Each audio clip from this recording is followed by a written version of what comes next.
гуфта шудааст ки дар мавъизаҳои худ мардумро ба риояи қоидаҳои беҳдоштӣ даъват кунад. соли гузашта иди қурбон дар Тоҷикистон бо ҳадафи пешгирӣ аз паҳншавии коронавирус бидуни намози дастаҷамӣ баргузор гардида буд. қарори нави шӯрои уламо рӯзи 14 июл қабул шуд. бар асоси он иди қурбон дар Тоҷикистон рӯзи 20 июл таҷлил мешавад. намози идро ба соати 6:30 субҳ таъин карданд. иди қурбон яке аз ду иди мусулмонӣ аст ки солҳо боз дар Тоҷикистон истироҳати расмӣ эълон шудааст. дар пасманзари афзоиши ноамниҳо дар Афғонистон имрӯз дар шаҳри Душанбе ҷаласаи вазирони умури хориҷии давлатҳои аъзои созмони ҳамкориҳои Шанхай баргузор гардид. дурнамои рушди ҳамкориҳои аъзои ин созмон ва баҳси амнияти минтақавӣ бахусус вазъи Афғонистон аз мавзӯъҳои асосии ин нишаст буд. ба Радио Софӣ ва Алишер Зарифӣ ҳамоиши мазкурро пайгирӣ карданд. вазирони корҳои хориҷаи кишварҳои узви созмони ҳамкориҳои Шонғҳой дар ҳамоиши Душанбе ҳамзамон бо натиҷагирӣ аз фаъолияти 20-солаи ин созмон мавзӯи доғшудаи амниятӣ дар ҳамсоякишвари Афғонистонро баррасӣ карданд. дар робита ба авзои Афғонистон таваҷҷӯҳи хос зоҳир кардем. мо аз раванди бадшавии вазъи амниятӣ дар ин кишвар ки ба дунболи хуруҷи нерӯҳои эътилоф пеш омадааст нигаронӣ амиқ кардем. вазирони корҳои хориҷии созмони ҳамкориҳои Шонғҳой рушди минбаъдаи ин созмонро ба таъмини амният дар фазои кишварҳои узв ва ҳамсоякишварҳои ин созмон унвон карданд. дар замони начандон осон ба он ишорат кардем ки таваҷҷӯҳи ҷиддии созмони ҳамкориҳои Шонғҳой ба таҳкими ҳамкориҳо дар муқобила ба таҳдидҳои нави амнияти минтақавиро ҳифз хоҳад кард. пандемияи коронавирус бо фаъол шудани киберҷиноятҳо таблиғу ҷалб аз тариқи интернет мусоидат кардааст ки барои радикализатсияи қишрҳои осебпазир ба хусус ҷавонон шароит фароҳам мекунад. дар поёни нишасти вазирони корҳои хориҷии созмони ҳамкориҳои Шонғҳой дар робита ба вазъи амниятии Афғонистон ҷаласаи муштараки гурӯҳи тамоси созмони ҳамкориҳои Шонғҳой ва Афғонистонро шурӯъ карданд. таҳлилгарон бар инанд ки кишварҳои узви ин созмон ки чанде ҳам аз қудратҳои ҷаҳонианд метавонанд ба оддӣ шудани вазъ дар Афғонистон таъсир расонанд. онҳо дар сурате ки агар ба натиҷаи муштарак даст пайдо бикунанд, дар сурате ки манфиатҳои худро перомуни Афғонистон ба ҳам наздик кунанд, метавонанд дар оддисозии вазъияти сиёсӣ ва низомии ин кишвар нақши ҷиддӣ дошта бошанд. қарор аст пас аз анҷоми ҷаласаи тамос вазири корҳои хориҷии Афғонистон нишасти хабарие баргузор кунанд. ба узвияти созмони ҳамкориҳои Шонғҳой Чин, Ҳинд, Қазоқистон, Қирғизистон, Покистон, Русия, Тоҷикистон ва Узбекистон шомил ҳастанд. аксари таҳлилгарон ин эътилофро василаи сиёсии Русия ва Чин мешуморанд. он дар ибтидо бо номи панҷгонаи Шонғҳой таъсис ёфта ҳадафаш ҳалли мушкилоти марзӣ байни Чин ва давлатҳои тозаистиқлоли шӯравӣ пешин буд ва мусоидат кард ки ин кишварҳо қисме аз қаламравҳои худро ба Чин диҳанд то масъалаи даъвои марзӣ аз байн равад. барномаи хабарии радио Зодиро идома медиҳем. вазорати нақлиёти Тоҷикистон мегӯяд то ҳанӯз талошҳои онҳо барои боз кардани рӯи мошинҳои дармонда дар Қирғизистон натиҷа надодааст. бино ба иттилои расмӣ ду моҳ ба ин тараф 60 мошини боркаше ки моли Тоҷикистонро меоварданд иҷозати убур аз марзи Қирғизистонро надоранд. вазири нақлиёт мегӯяд аснои боздиди ҳайати Қирғизистон ин масъаларо бо вазири нақлиёти кишвари ҳамсоя Гулмира Абдуралиева матраҳ карда буд. شان وعده دادن که حتما پیگیری میکنن و چیزی که میبینیم نتیجه متاسفانه نیست اما پس یه دیگر پهلوهای این مسئله رو دیدن در کار که به واسطه با وزارت نقلیات این تعلق حل مسئله تعلق نداشته است نباشه من به واسطه با وزیر محترم کشور همسایه مراجعه کردم. дар нишасти хабарии вазорати нақлиёт рӯзи 14 июл масъалаи мусофиркашонӣ дар Душанбе ҳам баҳс шудааст. тафсилот дар гузориши Мулло Раҷаб Юсуфӣ ва Шаҳлои Абдулло. مشکل نقلیات جمعیتی در دوشنبه بحث گرم را میان وزیر نقلیات و روزنامه‌نگاران به میان آورد. روزنامه‌نگاران به تکرار از وزیر می‌پرسیدند که چرا کمبود نقلیات جمعیتی و از معیار زیاد مسافر گرفتن آنها در دوشنبه حل نمی‌شود. مقامات تصدیق می‌کنند که تلاش تنظیم این بخش به خصوص از معیار زیاد نگرفتن مسافران تا این دم ناکام بوده است. همه روزا از طرف کارمندان نسبت رانندگانی که به زیاد سوار کردن مسافران مشغول میشوند زیاده از 25-30 پروتکل ما همه روزا وای میکنیم، لیکن متاسفانه این کار حال اصلاح نشده. نسبش حقارت می‌کردش، نسبش تعریف می‌کردش. وزیر نقلیات تاجیکستان که به گفته خودش از نقلیات جمعیتی استفاده میبرد، حل نشدن مسئله را به فرهنگ مردم ربط میدهد، فرهنگی که به گفته وزیر با گذشت سالها تغییر نیافت. دانشجوی ماشوکا شتیم چندین بار میرم قفاد اصلا 4 کس است، یکی ببینیم میدرفتیم همین خلقت کرده پنجم آدم میشتیم. همون فرهنگ هنوز تغییر نیافته است. نقلیات جمعیتی یکی از موضوعهای اساسی شکایت ساکنان در دوشنبه است. نرسیدن نقلیات در صبح و شام و از معیار زیاد مسافر گرفتن از مشکل اساسی این بخش گفته می شود.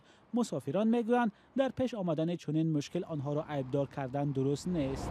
همه مارشروت‌ها ببین یگان تمام میست تا پر نکنه من 70 راننده های نقلیات های مسافرکش در پاسخ به این ناراضگی ها دلیل های خود را دارند. مدام خینتره اوزی برای سوزشوری قیمت دیگه آرنده وای داریم آرنده میسپاریم. وزیر نقلیات اینجا در حضور خبرنگاران گفت برای حل مشکل نقلیات جمعیتی در دوشنبه تلاش دارند و به این خاطر قرار است به زودی از بانک جهانی مبلغ دریافت کنند. ولی حالا کسی گفتن نمیتواند که ساکنان دوشنبه کی از انتظار در ایستگاه‌ها و ماشین‌های سیر آدم خلاص میشوند. مولا رجب یوسفی شهلای عبدالله، آزادی دوشنبه. میرویم به ولایت سوخ در شمال تاجیکستان. مقامات به خبرنگاران گفتند که یک مرزبان قرغیز را بعد چند مدت بازداشت آزاد کرده و توانستند 4 اسب را بازپس گردانند. جزئیات را از فرزان محمدی میشنویم. اشورعلی جلیلزاده رئیس ناحیه دوشتیج روز 13 ایول در نشست خبری با روزنامه‌نگاران گفت که یک مرزبان کشور قرغیزستان را پس از چند مدت بازداشت رها کردند.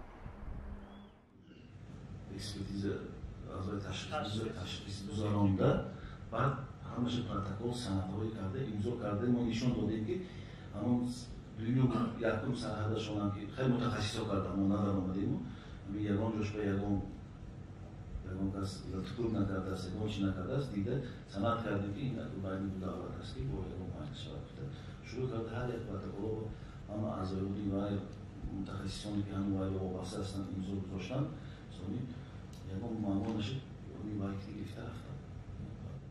خدمات مرزبانی قرغیزستان نیز رهایی سرحدبانش را به رسانه‌ها تصدیق کرده است و از او پراپورشیک زی عمروف نام برده سیاحتش را قناعت بخش نوشته است. به نوشته بخش قرغیزی رادیوی آزادی جانب تاجیکستان اینچنین 3 اسب خدمتی را با مهمات جنگیش برگردانیده است. در یک تیرپرانی پس از ظهر 8 ایول در سرحد تاجیکستان و قرغیزستان 2 مرزبان کشور قرغیزستان زخمی شده بود. نیروهای مرزبانی کمیته دولتی امنیت ملی تاجیکستان در اعلامیه گفت تیرپرانی پس از آن شروع شد که 4 سرحدبان قرغیزستان با لباس آمیخته ملکی و حربی و سلاح آتشفشان AK سرحد تاجیکستان را در منطقه راستراوت ناحیه دوشتیج ولایت سوخت غیر قانونی گذاشتند. ولی مقامات قرغیزستان که رسانه‌های قرغیزی نشر کرده است حادثه را حمله ناگهانی به نیروهای دسته مرزبان‌های اسب سوار نامیدند.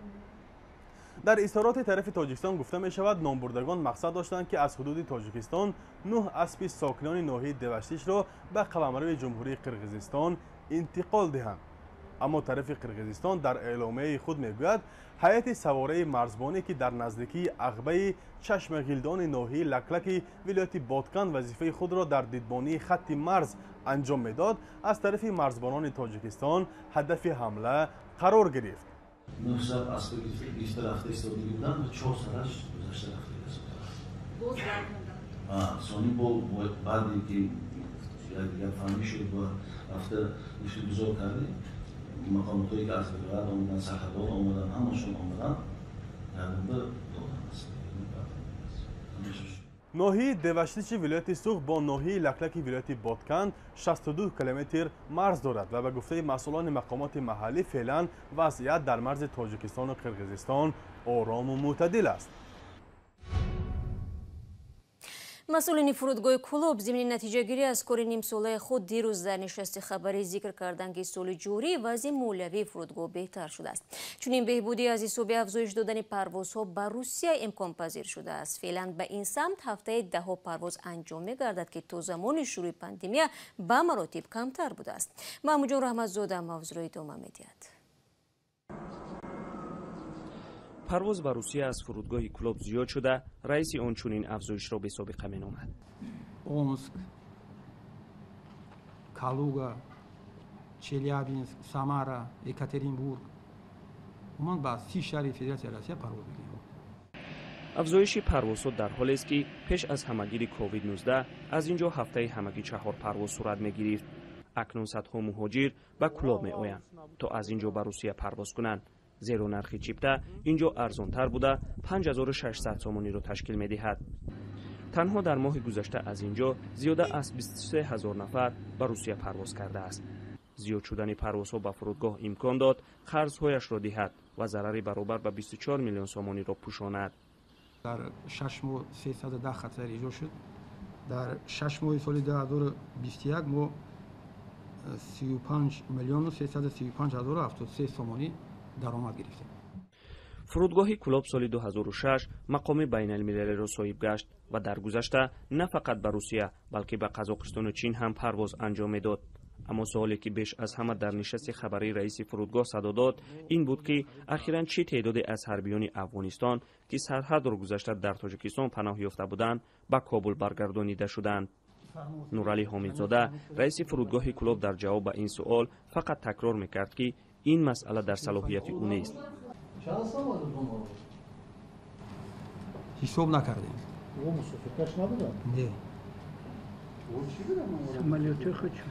самолётҳои худшон самолётҳои давлати Афғонистон. барои ҳамин мо ба кулан надёбрем ва надё нарафтем. билет надоштанд. билет доштанд ман бо вуҷуди он ки ҳамаи афғонистониҳо аз Кулоб ба Кобул парвоз карданд, Нуралӣ Ҳомидзода раиси фурудгоҳ мегуфт шарҳе додан наметавонад. хабарнигорон гуфтанд ки Ҳомидзода тавонист бо як ибораи ман салоҳият надорам аз посух ба ин суолҳои муҳим фирор кунад. Маҳмуҷон Раҳматзода, Озодӣ, фурудгоҳи байналмилалии Кулоб.